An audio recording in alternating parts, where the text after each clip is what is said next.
बनूंगा तो मेरी कुछ शंका का समाधान भी चाहिए मुझे। हक बोलो।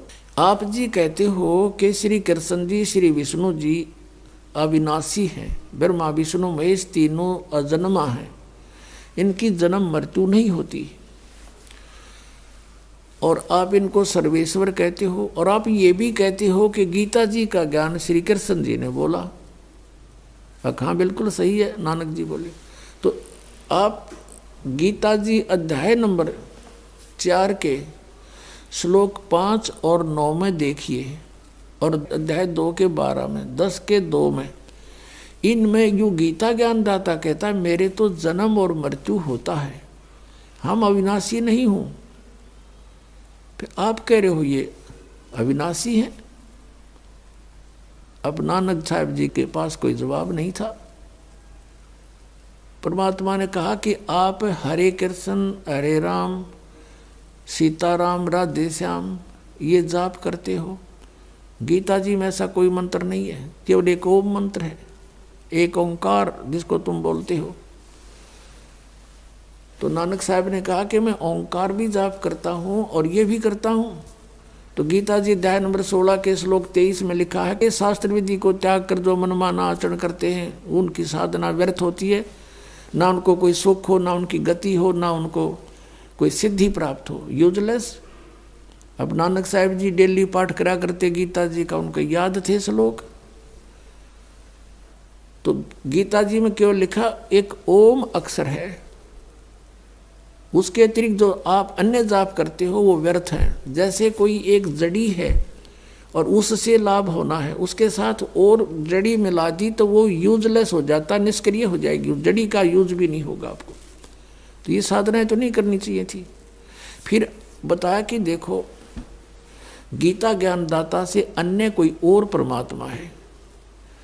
18वें अध्याय के 62वें श्लोक में कहा है कि हे अर्जुन तू सर्व भाव से उस परमेश्वर की शरण में जा जिसकी कृपा से तू परम शांति को और सनातन परम धाम को प्राप्त होगा। गीता जी अध्याय नंबर 15 के श्लोक नंबर 1 से 4 में कहा है कि उल्टा लटका हुआ संसार रूपी वृक्ष है और इसके ऊपर न पूर्ण परमात्मा है, जड़ें हैं, और नीचे को तीनों गुण रूपी शाखा है, और तत्वदर्शी संत इसका सब भेद जानता है। सब पार्ट्स के विषय में जो बताता वो तत्वदर्शी संत है। गीता जी अध्याय नंबर 4 के श्लोक नंबर 34 में कहा है कि उस तत्व ज्ञान को तू तत्वदर्शी संतों के पास जाकर समझ। तो वो तत्वदर्शी संत से पूछो, वो दंडवत प्रणाम करो, उनको नम्रता से प्रसन्न करो, वो तत्वदर्शी संत तुझे उस परमात्म तत्व का ज्ञान कराएंगे। तो उसके पश्चात 15वें अध्याय के 4थे श्लोक में कहा कि उसके पश्चात परमेश्वर के उस परम पद की खोज करनी चाहिए जहाँ जाने के बाद साधक फिर लौटकर कभी संसार में नहीं आते। और जिस परमेश्वर ने सारे संसार रूपी वृक्ष की यानी सब ब्रह्मांडों की रचना की है, और केवल उसी की भक्ति करो, मैं उसी की शरण हूँ, अन्य की नहीं। आपका गीता ज्ञानदाता कह रहा है कि और है कोई परमात्मा, उसकी भक्ति करने से पूर्ण मोक्ष होगा, कभी जन्म मृत्यु नहीं होती। वो परमात्मा कौन है मुझे वो बता दो महात्मा जी, मैं आपका पक्का चेला हो गया। अब वो ज्ञान दो गुरुजी। अब गुरुजी के पास तो वो ब्रजलाल पांडे वाला ज्ञान था, घिसा पिटा। और फिर परमात्मा ने कहा ये ब्रह्मा विष्णु महेश नासवान है, इनकी जन्म मृत्यु होती है, ये अविनाशी नहीं है। आप देखिए श्री देवी भागवत गीता प्रेस गोरखपुर से प्रकाशित 123 पृष्ठ पे ये देखिएगा, श्रीमद देवी भागवत गीता प्रेस गोरखपुर से प्रकाशित।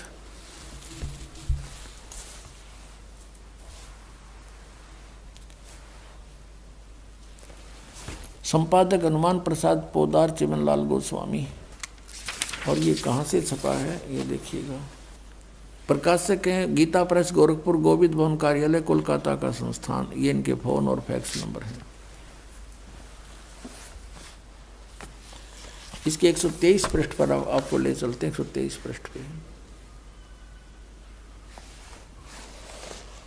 तीसरा स्कंध। भगवान विष्णु अपनी माता प्रकृति यानी दुर्गा की महिमा कर रहे हैं उनकी, तुम शुद्ध स्वरूपा हो, ये सारा संसार तुम्ही से उद्भासित हो रहा है। मैं ब्रह्मा और शंकर हम सभी तुम्हारी कृपा से विद्यमान हैं। हमारा आविर्भाव माने जन्म और तिरोभाव माने मृत्यु हुआ करता है। हमारा तो जन्म और मृत्यु होता है, हम अविनाशी नहीं हैं। केवल तुम ही नित्य हो, जगत जननी हो, प्रकृति और सनातनी देवी हो। यहाँ ये भी ध्यान रखना, प्रकृति दुर्गा को ही कहते हैं। ये गीता जी में आपका काम आओगा, जहाँ पर इन तीनों की उत्पत्ति आपको बताई जाएगी। भगवान शंकर बोले, देवी यदि माँ भाग विष्णु तुम्ही से प्रकट हुए हैं तो उनके बाद उत्पन्न होने वाले ब्रह्मा भी तुम्हारी बालक हुए। फिर मैं तमोगुणी लीला करने वाला शंकर क्या तुम्हारी संतान नहीं हुआ? मुझे भी उत्पन्न करने वाली तुम ही हो शिवे। संपूर्ण संसार की सृष्टि करने में तुम बड़ी चतुर हो। इस संसार की सृष्टि सतिथि और संहार में तुम्हारे गुण सदा समर्थ हैं। उन्हीं तीनों गुणों से उत्पन्न हम ब्रह्मा विष्णु एवं शंकर नियमानुसार कार्य में तत्पर रहते हैं। अब इस पवित्र पुराण ने 5 कंसेप्ट क्लियर कर दिए। 5 एक तो ये हो गया कि ब्रह्मा विष्णु महेश नासवान है। दूसरा ये हो गया कि दुर्गा इनकी माता है। तीसरा ये प्रकृति दुर्गा को कहते हैं। चौथा ये हो गया कि तीनों गुणों से उत्पन्न रजगुण ब्रह्मा सतगुण विष्णु तम गुण शिव जी हैं।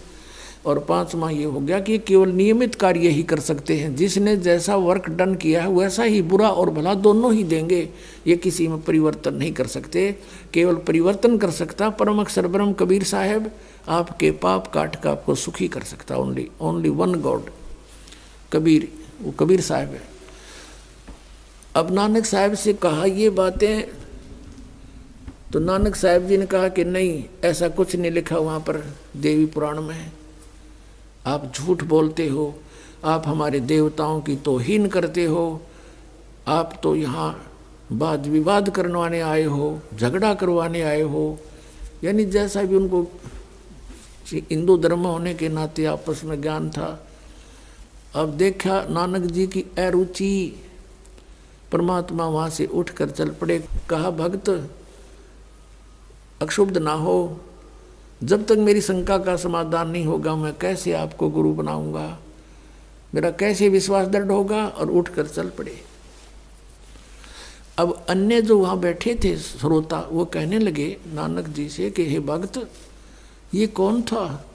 आपको गुरुजी गुरुजी बोल रहा था और बकवाद कर रहा था ये तो नानक साहब ने कहा कि ये काशी का नीच जात का था, जुल्हा धानक, और कबीर नाम था इसका। बकवाद करता है ये सारी। अब आपको बताया पूरा रेग मार लगे बिना ओरिजिनल पेंट को टेकन नहीं देता। अब परमात्मा रेग मार मार गे कति घिसा घिसा के, लेकिन वो पापड़ी थोड़ी बहुत रह रही थी। अब नानक साहब जी चिंतित हो गए। फिर जाके गीता जी को पुनः देखा, देवी पुराण को देखा, पंडित जी से पूछा कि इसमें ये ऐसा लिखा है। उसने कहा लिखा तो ऐसा ही है, पर ये तो वैसे लिख रखा है। अब नानक साहब की तो नींद आराम होगी।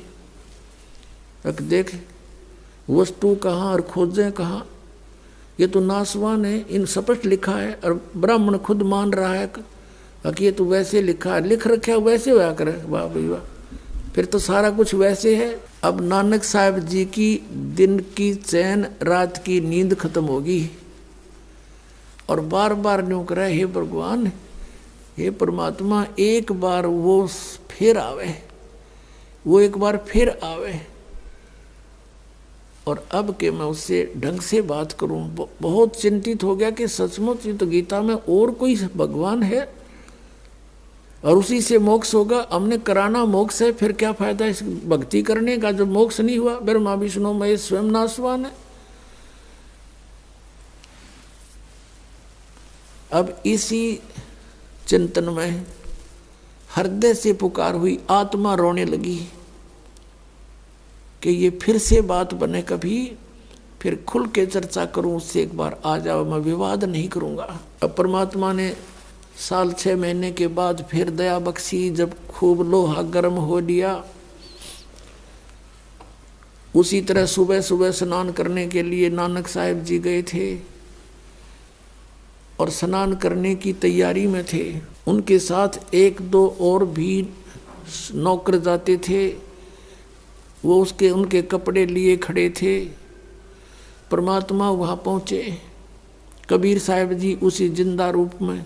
लेकिन उस दिन वो केवल नानक साहब जी को ही दिखाई दे रहे थे, अन्य को नहीं। अब नानक साहब जी ने देखा कि आ गया वही भक्त, भक्त नहीं ये तो पूर्ण ज्ञानी लगता है। अब वहाँ उनकी तरफ गए, प्रणाम हुआ दोनों तरफ से और बैठ गए वहीं एकांत में। अब अन्य जो स्नान करने वाले थे या कोई नौकर थे वो दूर खड़े थे, वहीं खड़े रहे, आगे नहीं आए। उन्होंने देखे कि नानक साहब जी किससे बातें कर रहे हैं। दूसरे कहने लगे यूँ भगत आदमी है, अपने आप ऐसे ही कोई चिंतन कर रहा है, पता नहीं कहाँ जा रही है इसकी शुद्ध, और ये तो ऐसे बोलता रहता अपने आप, करो स्नान चलते हैं। वो अपना काम लगे रहे, स्नान करते रहे। उधर से परमात्मा की उनकी फिर से वार्ता शुरू हुई। तो फिर नानक साहब जी ने आखिर में ये कहा कि देखो ठीक है, आपका ज्ञान श्रेष्ठ है, और मैंने अपने गुरु ब्रजलाल पांडे से भी पूछा, उसने भी संतुष्ट नहीं किया मुझे,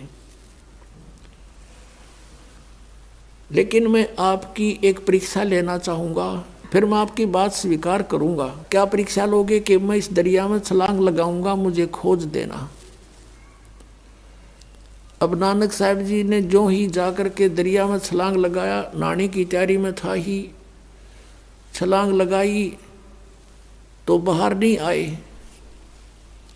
परमात्मा ने उनको अप स्ट्रीम में ले जाकर उनके शरीर को और 2-3 मील की दूरी पर जिधर से पानी आ रहा था उस साइड में जंगल में जाके वहाँ प्रकट कर दिया कि ले खोज दिया आपको। तो नानक साहब जी कहने लगे अब बैठ जाओ, कुछ वार्ता करेंगे, अब मुझे डिटेल से बताओ।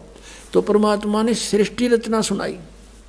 अब नानक साहब जी कहने लगे कि देखो आपकी बातों पर कुछ विश्वास है, कुछ अविश्वास है। वो सचखंड आपने आज तक सुना नहीं, देखा नहीं, आपके अतिरिक्त इसके विषय में कोई व्यक्ति हमें बताने वाला मिला नहीं, तो कैसे विश्वास करूं? मुझे वो सचखंड दिखा दो। परमात्मा ने कहा चल ठीक है। वो शरीर वहीं सुरक्षित रखा और सतलोक में ले गया उस प्यारी आत्मा को, नानक साहब जी की आत्मा को। अब जिंदा महात्मा के रूप में थे परमात्मा, जिंदा वाले महात्मा के रूप में। अब ऊपर जा रहे हैं, सभी ब्रह्मांड दिखाए, ब्रह्मा विष्णु महेश के लोक दिखाए, जैसे आदरणीय गरीबदास साहिब जी को दिखाए थे, जिनके उपलक्ष्य में ये 7 दिवसीय सत्संग हो रहा है कि वो परमात्मा आदरणीय गरीबदास साहिब जी को मिले थे सन 1727 में, जब 10 वर्ष के थे गरीबदास साहिब जी, और फाल्गुन सुदी द्वादशी को दिन के 10 बजे वहाँ प्रकट हुए थे, छुडानी गांव के जंगल में, खेतों में। तो ऐसे गरीबदास साहिब जी को ले गए थे, ऐसे ही सभी महापुरुषों को ऐसे ही एक जैसा ही वहाँ दिखाते हैं सबको। तो जब ऊपर जा रहे थे, आगे जाके क्या देखा नानक साहब जी ने कि एक तख्त के ऊपर एक बहुत बड़ा गुम्बज बना हुआ है, बहुत बड़ा वहाँ एक गुम्बज है, सफ़ेद, बहुत लंबा चौड़ा, इस पृथ्वी से भी बड़ा है, इतना बड़ा गुम्बज है। और उसके सेंटर में परमात्मा का सिंहासन है, सतपुरुष का। और उस सतपुरुष की एक रोमकूप में करोड़ सूर्य मिला दे, करोड़ चंद्रमा, इतना नूर है, इतना तेज है, उससे भी अधिक तेज है मालिक का। तो नीचे से जब जिंदा वाले महात्मा में परमात्मा जा रहे थे कबीर देव जी, और वहां जाकर के वो कबीर साहब अपने उस जो तख्त पर विराजमान थे दूसरे रूप में, उस पर चंवर करने लगे। नानक साहब जी ने सोचा कि ये है वो अकाल मूर्त, अकाल मूर्त यानी साकार परमात्मा जिसकी मूर्ति हो, और ये कह निराकार और नाम जप अकाल मूर्त, कि ये है वो सतपुरुष। ओहो, और ये कबीर जो नीचे से जिंदा आया है, ये कबीर, ये इनका कोई नौकर होगा। इतने में क्या हुआ कि वो तेजो में शरीर युक्त परमात्मा खड़े हुए सतपुरुष असंख्य ब्रह्मांड के कंट्रोलर के सिंहासन पर नीचे से गए हुए जिंदा महात्मा के रूप में वो परमात्मा विराजमान हुए कबीर देव। और वो तेजो में शरीर वाला परमात्मा कबीर साहब पे नौकर की तरह चौर करने लगा, सेवक की तरह। अब नानक साहब जी सोच ही रहे थे कि ये क्या चक्कर हुआ, इस सेवक पर भगवान चौर कर रहा है। इतने में क्या हुआ, तेजो में शरीर उस जिंदा वाले शरीर में नीचे से गया था जो परमात्मा जिस शरीर में, उसमें समा गए।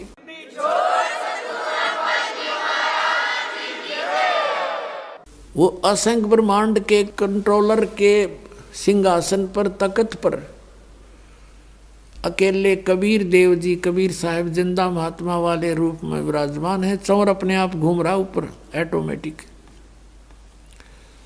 तब परमेश्वर ने कहा कि प्यारी आत्मा, आई एम गॉड, मैं हूँ वो परमात्मा जिसको मुसलमान अल्लाह अकबर कहते हैं। और वेदों में कबीर देव मेरा नाम है, कबीर देव। तो कबीर कहो, कबीर देव कहो, चारों वेदों में मेरे विषय में जानकारी है, लेकिन उन वेदों में मुझे पाने का मार्ग नहीं है। वो ज्ञान मैं अब देने के लिए गया हुआ हूँ। मैं बनारस में, काशी में धानक रूप में रहता हूँ, कपड़ा बुनता हूँ, ज्ञान प्रचार करता हूँ, और जो मुझ पर विश्वास दृढ़ करते हैं उनको सतनाम देता हूँ। और सतनाम से जीव का मुक्ति होगी, नहीं हो नहीं सकती किसी सूरत में। और वो सतनाम 2 अक्षर का है। और यदि आपने मोक्ष चाहिए तो काशी में चले जाना, वहां मैं रहता हूं। अब ऐसे इस स्थिति में 3 दिन बीत गए। उधर से सुल्तानपुर के अंदर ये खबर फैल गई, समाचार पहुंच गया कि नानक साहब जी दरिया में छलांग लगाई थी, बाहर नहीं आए। उन्होंने नानक साहब को डूबा जान लिया। गांव में आग की तरह ये बात फैल गई, सभी भाग लिए, सभी दौड़ लिए। उसकी बहन नानकी भी दौड़ के आई, उनका जो बहन हुई था जयराम वो भी भाग गया। फिर जब पता चला कि वो तो पानी में बह गए हैं तो नवाब से संपर्क साधा, क्योंकि नवाब से वो नौकरी करता था, नवाब के घर पर जयराम भी। श्री जयराम जी ने वहाँ जा कर के राजा से प्रार्थना की कि नवाब ऐसे ऐसे हमारा रिश्तेदार पानी में बह गया। तो राजा ने नौकर भेज दिए, जाल लगाने वाले भेज दिए, इधर खोज रहे हैं, दूर दूर तक जाल लगा कर खोज रहे हैं पर नहीं मिले। सभी ने मान लिया, हाहाकार मच गई कि बहुत अच्छा भगत था, डूब कर मर गया। उधर से क्या हुआ, तीसरे दिन उसी समय जब स्नान सभी कर रहे थे, वहीं नानक साहब जी आकर विराजमान हो गए। छोड़ दिए परमात्मा ने, वापस भेज दिया आत्मा, और शरीर से उठकर वो आ गए। सभी ने देखा कि ये नानक जी तो ये आ गए, ये डूब गए थे। नानक साहब ने कहा कि डूबते वो हैं जो भगवान पर आश्रित नहीं है, हम नहीं डूब सकते। हम सचखंड गए थे, हम सतलोक गए थे।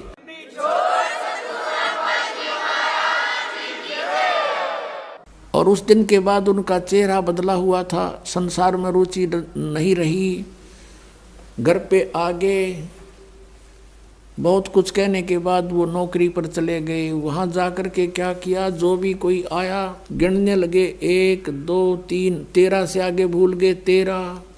13 हे भगवान, 13 सब कुछ, किसको क्या दूं, सब 13। वो मोदी खाने में नौकरी करते थे, सबको जो भी मेहनताना लेने आए, जब दाने कणक कुणक दिया करते थे, वो सारा ही लुटा दिया, खाली कर दिया, और बैठ के जाकर शमशान घाट पर वैसा ही वेशभूषा करके, जिस वेशभूषा में भगवान मिले थे जिंदा वाले महात्मा के रूप में। अब जब नवाब के पास कंप्लेंट गई कि आपके नौकर ने आपका खजाना लुटा दिया, नवाब ने जांच बैठा दी और साथ में जयराम जी से कह दिया, उसके बहनोई से, कि यदि कोई भी घाटा मिला तो तू तेरे से पूरा करवा लूँगा, क्योंकि तू इसका जमानती है, तेरी शनाख्त पर हमने रखा है। ऐसा ही किया गया। जब जांच हुई तो नवाब का खजाना पूरा होकर 760 रुपये नानक साहिब के अधिक सरकार की ओर निकले। बोलो सतगुरुदेव।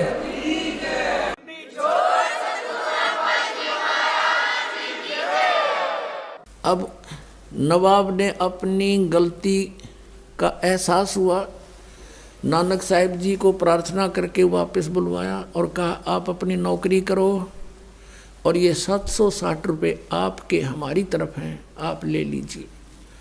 तब नानक साहिब जी ने कहा कि अब तो सच्ची सरकार की नौकरी करूंगा, इस नकली की नहीं हो सकती मुझसे। उसी दिन से घर त्याग कर बनारस की तरफ चल पड़े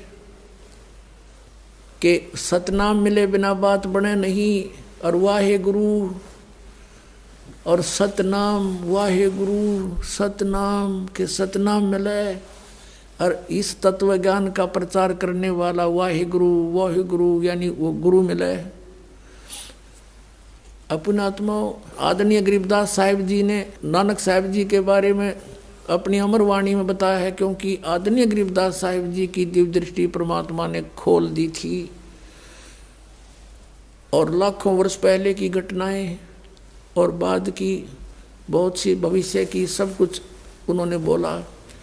तो आंखों देखा बताया कि झांकी वेख कबीर की, सतलोक के अंदर नज़ारा देख के कबीर परमात्मा की महिमा से परिचित होकर नानक की तीवा और वह सिखा के गल पड़ी कौन छुटावे था।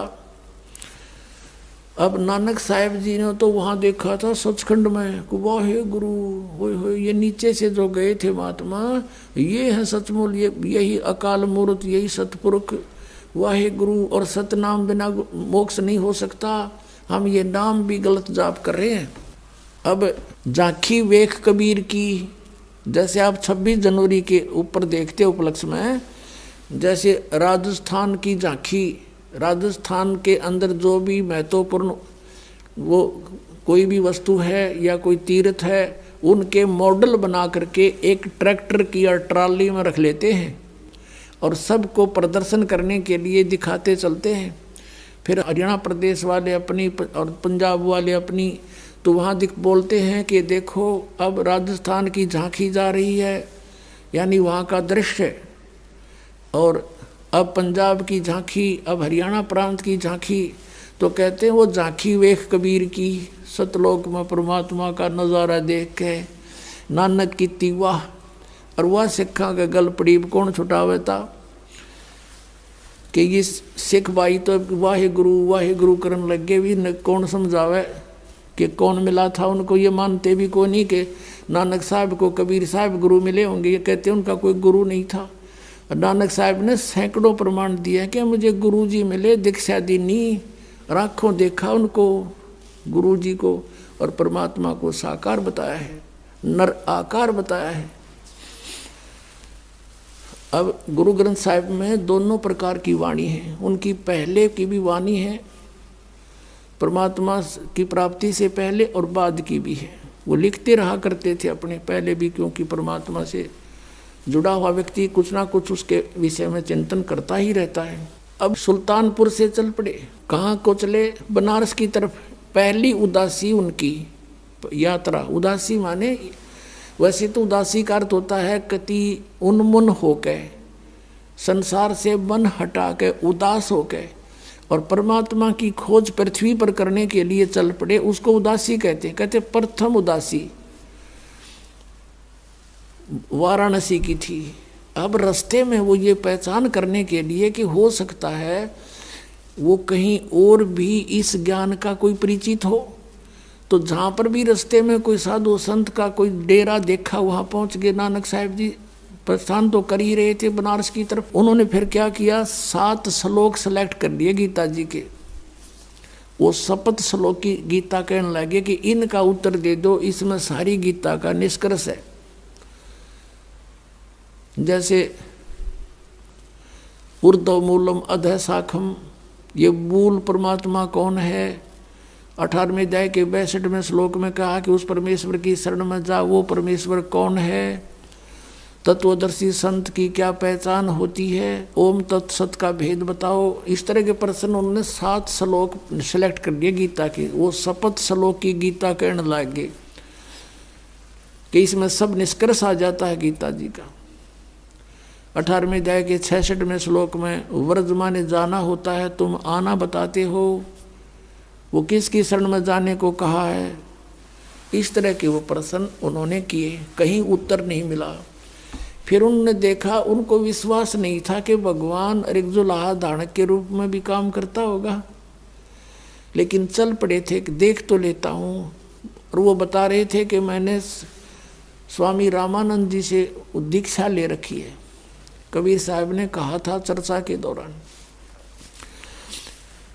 तो उन्होंने जाकर के पूछा कि यहाँ कोई स्वामी पंडित रामानंद जी नाम के महर्षि हैं, उनका बहुत बोलबाला था, 1400 ऋषि बना रखे थे, प्रचारक पूरी काशी बच्चा बच्चा उनको जानता था। सभी ने कहा कि वो ऐसे उस आश्रम में रहते हैं गंगा के किनारे।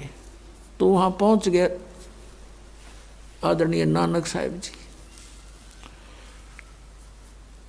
और वहाँ जाकर के रामानंद जी से प्रश्न की कि स्वामी जी,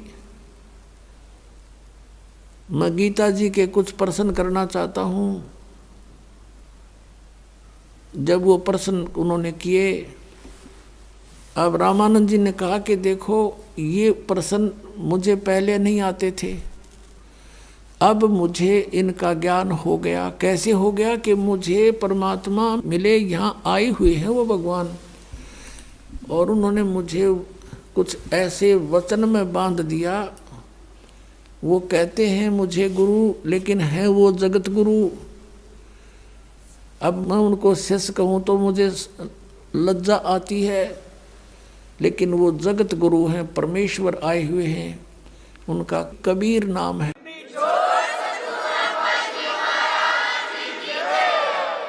और वो बता सकते हैं आपको सारा भेद। उत्तर तो मैं दे सकता हूँ, लेकिन मैं कंप्लीट नॉलेज नहीं रखता। उन्हीं का सुना हुआ मैं आपको बता सकता हूँ।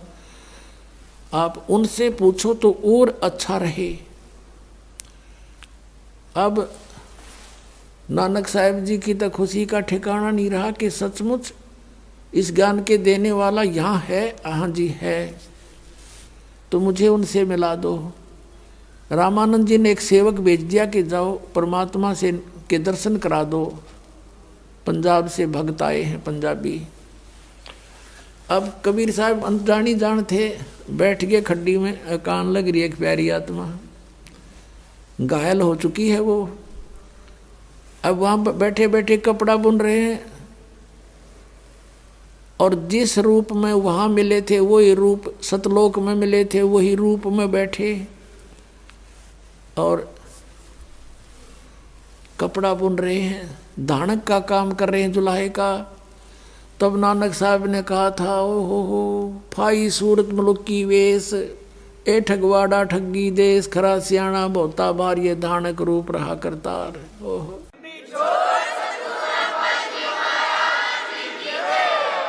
श्री गुरु ग्रंथ साहिब के 24 नंबर पृष्ठ पर अंकित है, और शब्द नंबर 29 है, 29। एक सुआन दुई सुआनी, नाल बलके भौकाई सदा बियाल, कूड़ छुरा और मुठा मुर्दार, धानक रूप रहा करतार। फिर क्या कहा है, मैं पत की पेंद न करनी की कार, ओ बिगड़ रूप रहा बिकराल, तेरा एक नाम तारे संसार।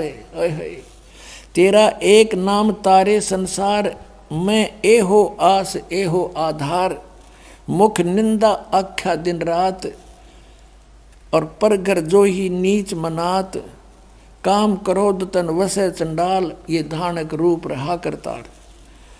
फाई सूरत मुलुक की वेश, ए ठगवाड़ा ठगी देश, खरा सियाणा बहुता बार, ये धानक रूप रहा करतार।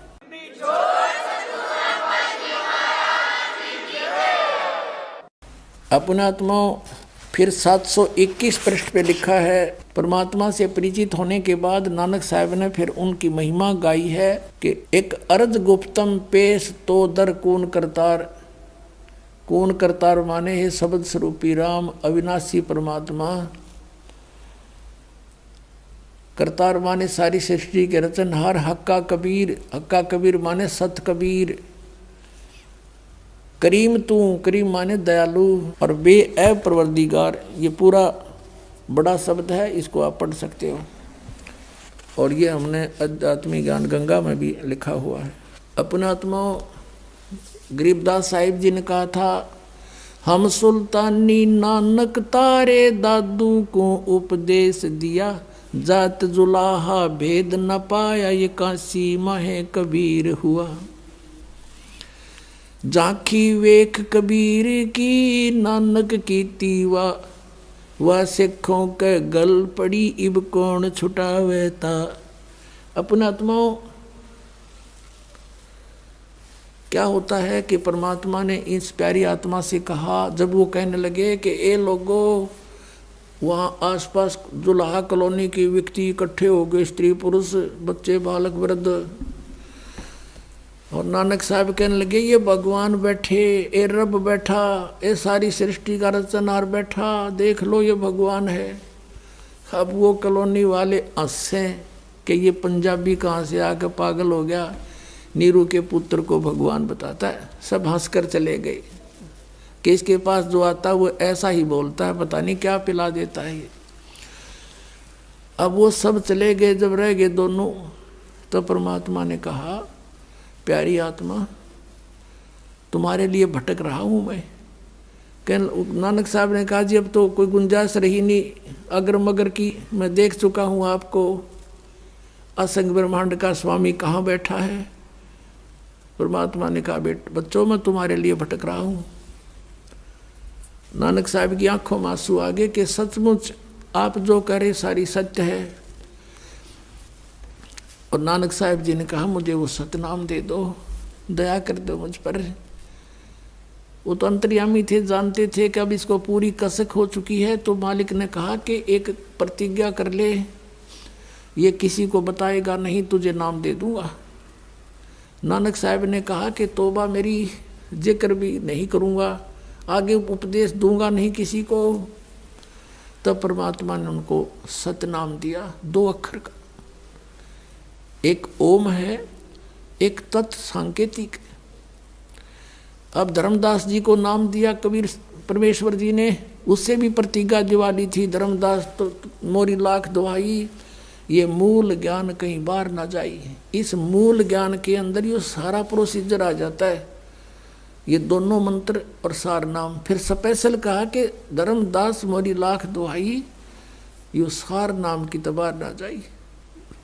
तो इन सभी महापुरुषों को जिनको परमात्मा मिले, उनसे प्रतिज्ञा करवा दी थी कि इसको जिक्र भी ना करना। अब नानक साहब जी क्योंकि आंखों देख रहे, इस लोक में दिल लगे नहीं, ये तो इतना बेकार स्थान है, उसको देखने के बाद इंसान यहाँ 2 मिनट नहीं रह सकता, लेकिन मजबूरी।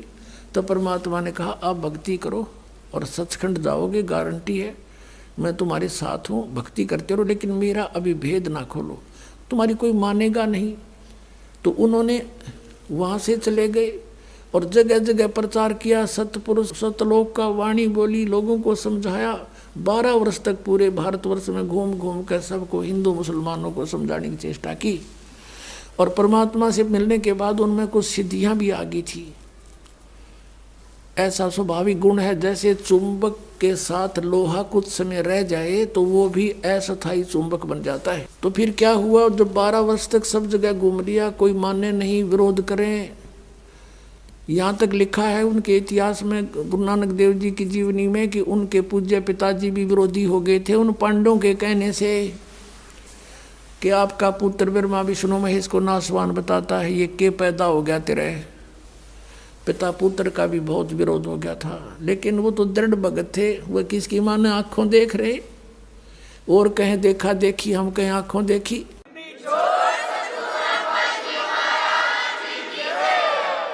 अपनात्मा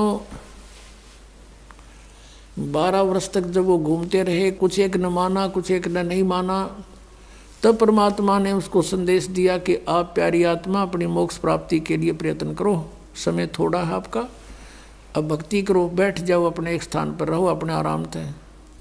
तो फिर 16 वर्ष तक लास्ट के अपने खेतों में रहे, खेती भी करते थे, और जो उनके पास आता था उनको तत्व ज्ञान भी समझाते थे। बहुत से शिष्य भी बने उनके, अच्छी आत्माएं थी जो। अपने आत्माओं, नानक साहिब जी का मोक्ष किन मंत्रों से हुआ और कौन सा जाप किया उन्होंने? अब देखो, वाहे गुरु ये क्यों बोले? झांकी वे कबीर की नानक की तीवा।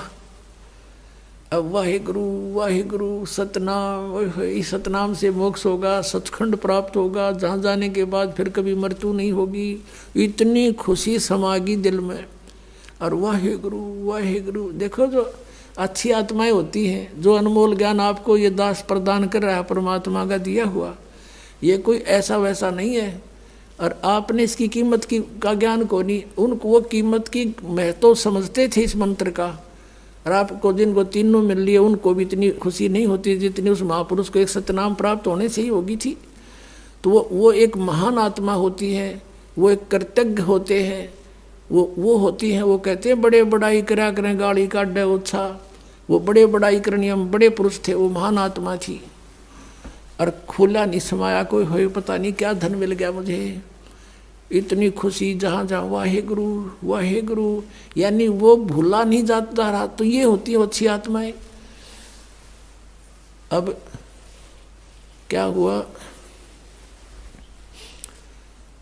एक बार मर्दाना और बाला, उनके दो शिष्य थे, ज़्यादातर उनके साथ रहते थे बाला और मर्दाना जी। और बाला जी कुछ थोड़े बहुत शिक्षित थे।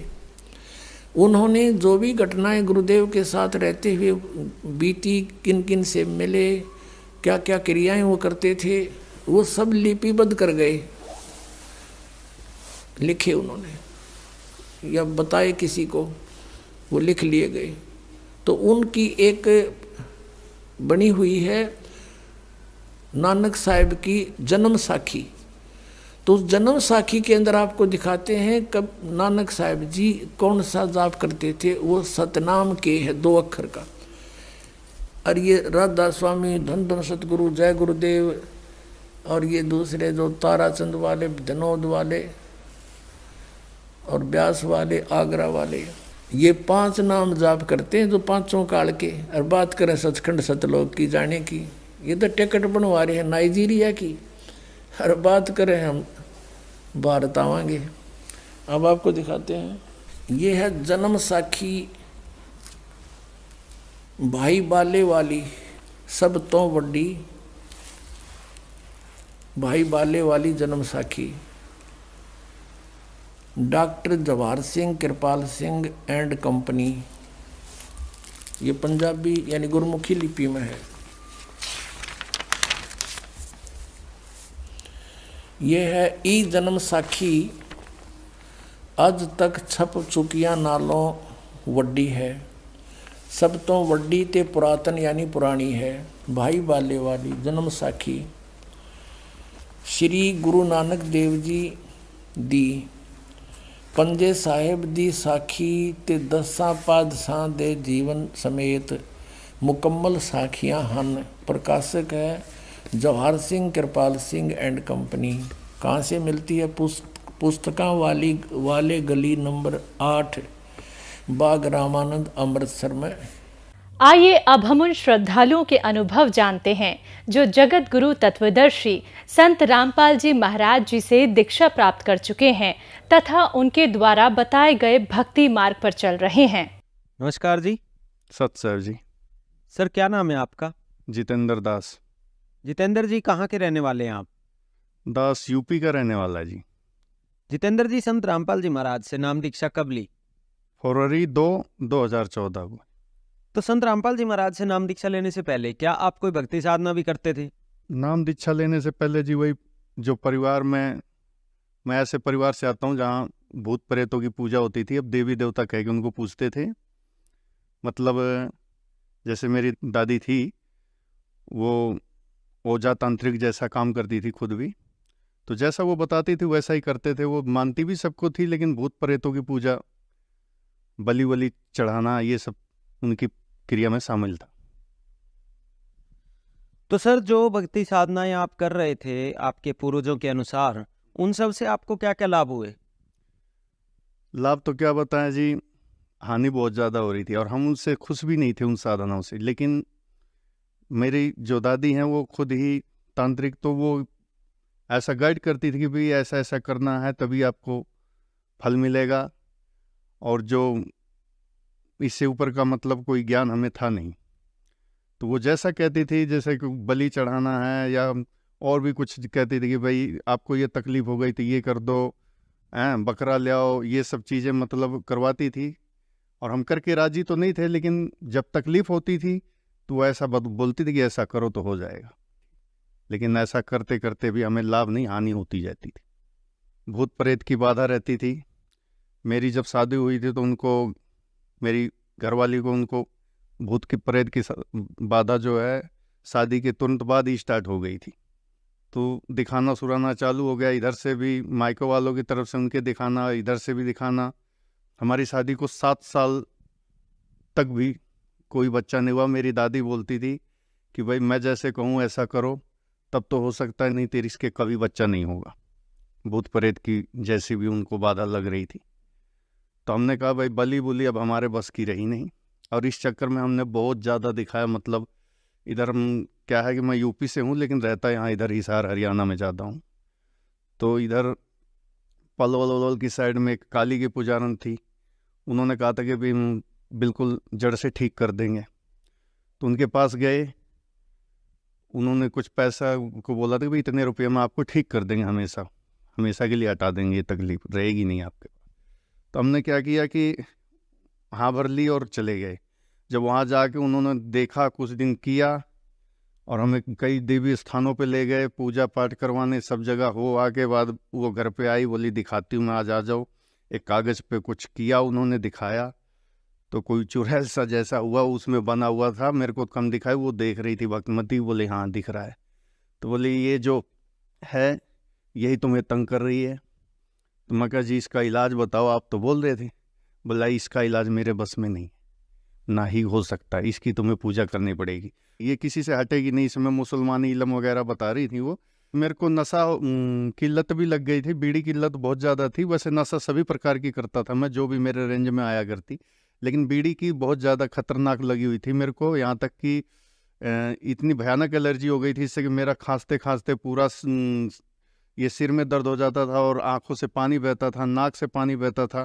तो इसकी जब मैंने जांच करवाई है हिसार में, रामविलास गोयल डॉक्टर जो MBBS MD है उनके पास जब जांच करवाई थी, तो उन्होंने कहा था कि तेरे को कोई तकलीफ तो आ नहीं रही है, लेकिन तेरे को एलर्जी है, तू नशा करता है क्या? मैं कहा जी। बोला बीड़ी बाड़ी पीता? हम कहा जी पीते हैं। तो बोला तेरे को जीना है तो बीड़ी छोड़नी पड़ेगी, नहीं तो ये दवाइयाँ दे रहा हूँ काम करेगी, लेकिन इसको छोड़ना पड़ेगा, तेरे को इससे एलर्जी है।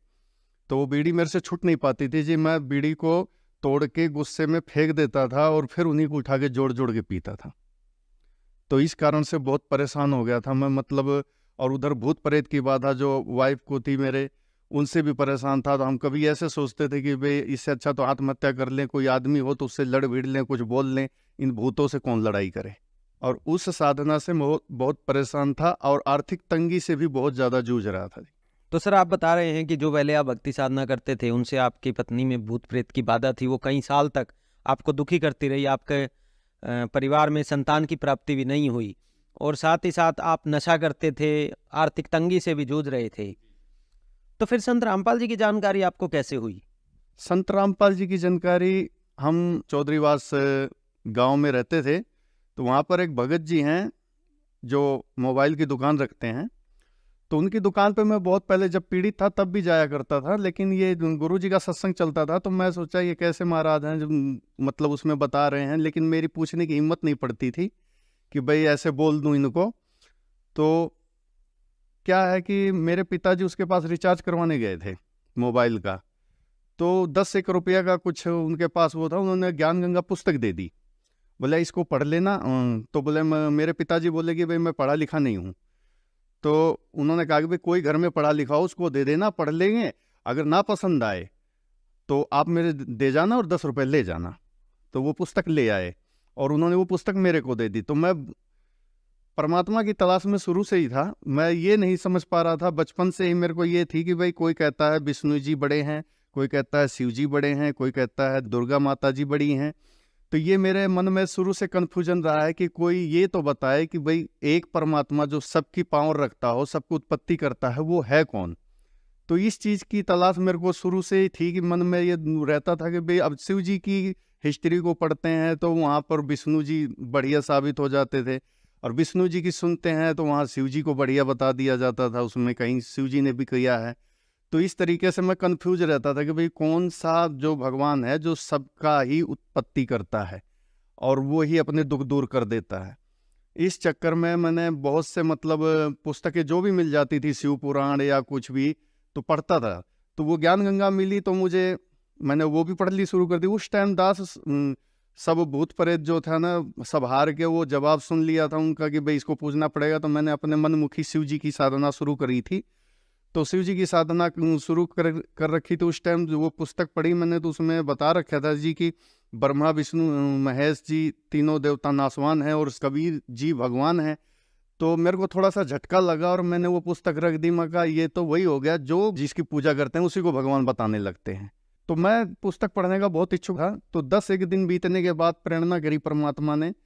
मैंने कहा चलो जो भी बता रखा है देखते तो हैं इसमें है क्या। वही उसमें विषय सूची पढ़ी मैंने तो उसमें लिखा था शास्त्रों में प्रमाण है कबीर देव भगवान है, उसमें लिखा हुआ था सभी शास्त्रों का चैप्टर। उसमें जब पढ़ा मैंने देखा तो मैंने फिर वो पेज खोल के उसमें प्रमाण देखे। तो मैं वेद गीता को आदि को सत्य मानता था कि भाई ये तो अपने हिंदू धर्म के यथार्थ शास्त्र हैं, इनमें तो जो है सत्य ही है। जब मैंने उसको पढ़ा उसमें जो सच्चाई देखी कि भाई एक तो करेक्ट सारी बातें सत्य लिख रखी हैं, तब दिमाग की जैसे बत्ती होती ना एकदम से खुल गई कि भाई कुछ तो है। फिर मैंने अपनी भक्तमती को बताया कि भाई ऐसे ऐसे हैं और इसमें ये नियम है निभाने पड़ेंगे और भूत प्रेत बाधा ये सब बता रहे हैं कि दूर हो जाएगी इस पुस्तक में।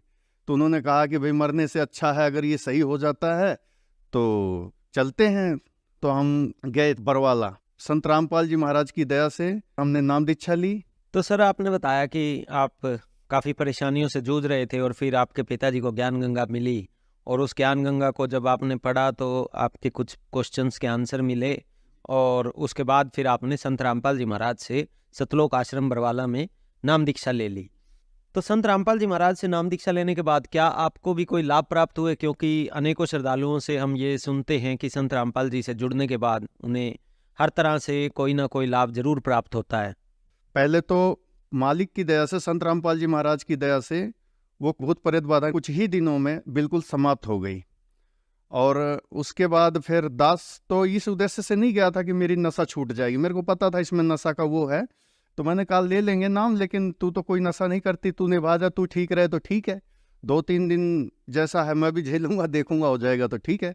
तो संत रामपाल जी महाराज की दया से ऐसा हुआ कि नशे से बिल्कुल नफरत हो गई। वो दिन का दिन और आज का दिन नशे की तरफ देखना भी मंजूर नहीं करता। बीड़ी कोई अगर 10 फुट दूर भी पी रहा है तो मुझे हटना पड़ता है वहाँ से। एक लाभ और प्राप्त हुआ जो कि हमें संतान नहीं हो रही थी, हमने बहुत दवाई टीके लगवाए, हमने भी अपनी भी दवाई कराई और भक्तमती की भी बहुत कराई, तो हमें कोई संतान प्राप्ति नहीं हो रही थी। तो संत रामपाल जी महाराज के पास जो है हमारी भक्तमती ने प्रार्थना लगाई तो परमात्मा का आदेश आया कि परमात्मा दया करेंगे। उसके 1-1.5 महीने बाद ही हमें एक गुड़िया अभी है जो हमारी 6 साल की है, वो पेट में आ गई और हमें संतान की प्राप्ति हुई। और उसके बाद जो है 3-4 साल के बाद जो है उनको एक लड़के की भी बहुत ज़्यादा प्रबल इच्छा उठी जो हमारी भक्तमती हैं। फिर परमात्मा संत रामपाल जी महाराज से फिर प्रार्थना लगाई भक्तमती ने, तो फिर एक लड़के की भी परमात्मा ने दया करी है। एक लाभ और जी, जब नोटबंदी का समय था उस टाइम हिसार से मैं चौधरीवास जा रहा था 3 व्हीलर से। तो 3 व्हीलर पे मैं बैटरी, एक ट्रैक्टर वाली बैटरी लेके बैठा हुआ था। तो उस टाइम जो है जी वो 3 व्हीलर जा रहा था और सामने से एक बोलेरो आ रही थी, तो उसका सिलेंसर टूट के 3 व्हीलर के सामने आ गया और ड्राइवर जो है हड़बड़ा गया। हड़बड़ाने के बाद डिवाइडर में मार दी और वो 3 व्हीलर पलट गया। तो उसमें से ड्राइवर ऑन द स्पॉट तुरंत खत्म हो गया। संत रामपाल जी महाराज ने वहाँ मेरे को जीवन दान दिया। और एक लाभ ये हुआ जी कि संत रामपाल जी महाराज जी से नाम दीक्षा लेने से पहले बहुत कर्जे में भी डूबा था, जैसे कि मैंने पहले बताया था। तो कर्जे से भी संत रामपाल जी महाराज की दया से मुक्ति मिली और एक अच्छा काम भी मिल गया, व्यवसाय भी ठीक चलने लगा। एक और लाभ है जी कि गुड़िया को बुखार हो गया था जी, और सारी जांचें करा ली, बस इन्फेक्शन की शिकायत आती थी, दवाई बहुत करा ली, लेकिन बुखार नहीं उतरता था। बस दवाई जब तक कराओ ठीक है, यहाँ तक कि भर्ती भी कर रखी थी तो भी बुखार नहीं उतर रहा था। हार कर फिर संत रामपाल जी महाराज से प्रार्थना लगाई। प्रार्थना के बाद जो है परमात्मा की दया से आज वो बिल्कुल स्वस्थ है। तो सर, जैसे कि आपने बताया कि आप संत रामपाल जी महाराज से जुड़ने के बाद आपको अनेकों लाभ प्राप्त हुए, आपको संतान की प्राप्ति हुई, आपकी पत्नी की प्रेत बाधा दूर हुई, आपका नशा दूर हुआ, आर्थिक तंगी भी आपकी दूर हुई। आज करोड़ों श्रद्धालु जो आपको सुन रहे हैं, आप उन्हें क्या संदेश देना चाहेंगे?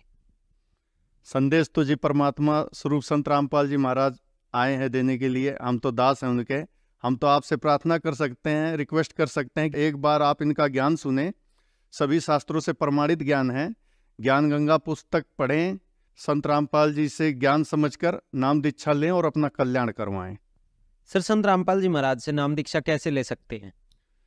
जी, संत रामपाल जी महाराज से नाम दीक्षा इनका यूट्यूब पे, टीवी चैनल पे सत्संग आता है, नीचे आपको इनके नंबर मिल जाएंगे चलते हुए।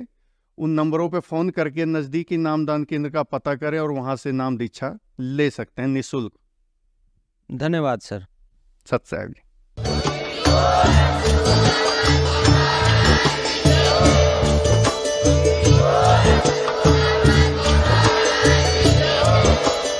आप सुन रहे थे जगत गुरु तत्वदर्शी संत रामपाल जी महाराज जी के मंगल प्रवचन। अधिक जानकारी के लिए विजिट कीजिए हमारी वेबसाइट www.jagatgururampalji.org। संत रामपाल जी महाराज जी के शुभ आशीर्वाद से पूरे विश्व भर में 500 से भी ज्यादा नाम दीक्षा केंद्र हैं, जिन पर संत रामपाल जी महाराज जी द्वारा ऑनलाइन निःशुल्क नाम दीक्षा दी जा रही है। अपने नजदीकी नाम दीक्षा केंद्र का पता करने के लिए संपर्क करें 8222880541।